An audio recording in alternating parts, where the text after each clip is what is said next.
প্রিয় শিক্ষার্থীরা, আশা করি ভালো আছো তোমরা। আমরা আজকে আর একটা টপিক নিয়ে আলোচনা করব, কম্পিটিটিভ সেন্টেন্সের।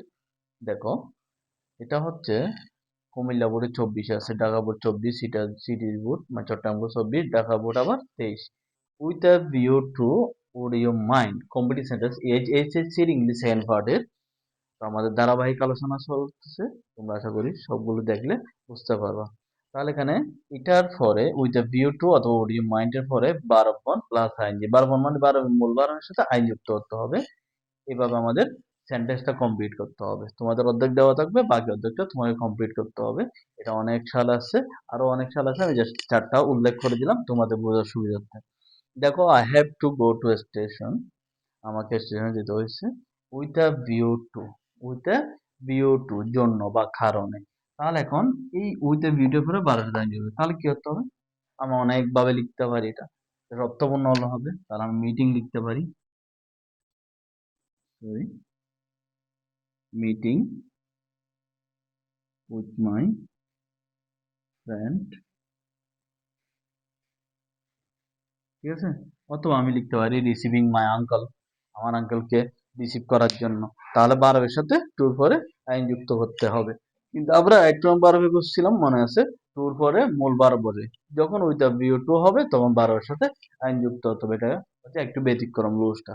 তাহলে মিটিং উইথ মাই ফ্রেন্ডস, অথবা receiving my father, receiving my sister, এভাবে আমরা অনেক বাক্য তৈরি করতে পারি। কিন্তু আমাদের রুলসটা ঠিক থাকতে হবে।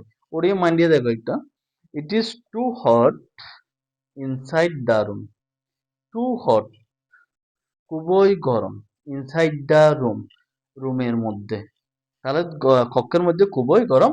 Would you mind, would you মাইন্ডের পর তাহলে কি হবে? বারোর সাথে আই যুক্ত হবে। উড ইউ মাইন্ডের অর্থ হচ্ছে যদি কিছু মনে না করো, যদি কিছু মনে না করো কি হতে হবে? তাহলে রুমের মধ্যে যেহেতু গরম, তাহলে আমাকে জানালাটা খুলতে হবে বা দরজাটা খুলতে হবে।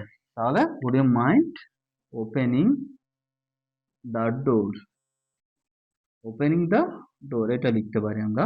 অথবা কি, ওপেনিং দ্য উইন্ডো, এভাবে আমরা করতে পারি। অথবা আরো অনেক কিছু হয়, ঠিক আছে। তাহলে আমাদের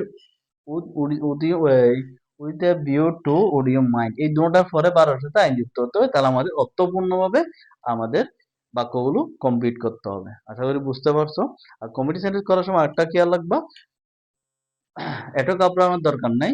জাস্ট তোমরা আগে এটা পড়বা, আবার পরীক্ষায় এটা পুরোটা লিখতে হবে। লিখার পরে যেটা আনকমপ্লিট থাকবে সেটা নিচে আন্ডারলাইন করবা, ঠিক আছে।